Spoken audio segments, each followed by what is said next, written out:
మనలో చాలా మందికి బీర్, వోడ్కా, బ్రాందీ, విస్కీ ఇటువంటి వైన్స్ అన్ని తాగడమే తెలుసు. కానీ వాటిని ఎలా తయారు చేస్తారు? ఈ వీడియో చూసాక ఖచ్చితంగా తెలుస్తుంది. ద్రాక్ష రసాన్ని ఫర్మెంటేషన్ చేయడం ద్వారా వైన్ తయారవుతుంది. ఫర్మెంటేషన్ అంటే microorganism like bacteria, yeast, fungi, sugar ని నేచురల్ ప్రాసెస్ లో బ్రేక్ డౌన్ చేసి ఆల్కహాల్ గా మార్చే ప్రాసెస్. గోధుమలను ఫర్మెంటేషన్ చేయడం ద్వారా బియర్ తయారవుతుంది. Potatoes or corn seed starch తో వోడ్కా తయారవుతుంది. షుగర్ క్యాన్ జ్యూస్ ని ఫర్మెంటేషన్ చేసి ఆ తర్వాత డిస్టిలేషన్ చేసి రమ్ తయారు చేస్తారు.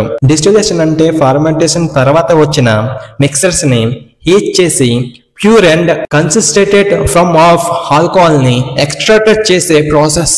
మాల్టేట్, బర్రీ, విట్, కర్న వంటి వాటిని ఫర్మెంటేషన్ చేసి డిస్టిలేషన్ చేస్తే ఆల్కహాల్ పర్సెంటేజ్ పెరిగి విస్కీగా మారుతుంది.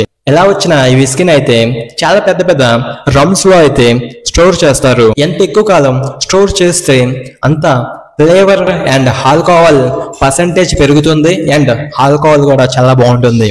ఇది ఎస్పెషల్లీ మన ముందు బాబుల కోసం. జునిఫర్, చెర్రీస్ అండ్ బొటానికల్స్ తో జూన్ తయారు చేస్తారు. యాపిల్స్, పియల్స్ అండ్ చెర్రీస్ తో బ్రాందీ తయారు చేస్తారు. అండ్ ఈ వీడియోని ఎవరితో షేర్ చేయాలో మీకు బాగా తెలుసు.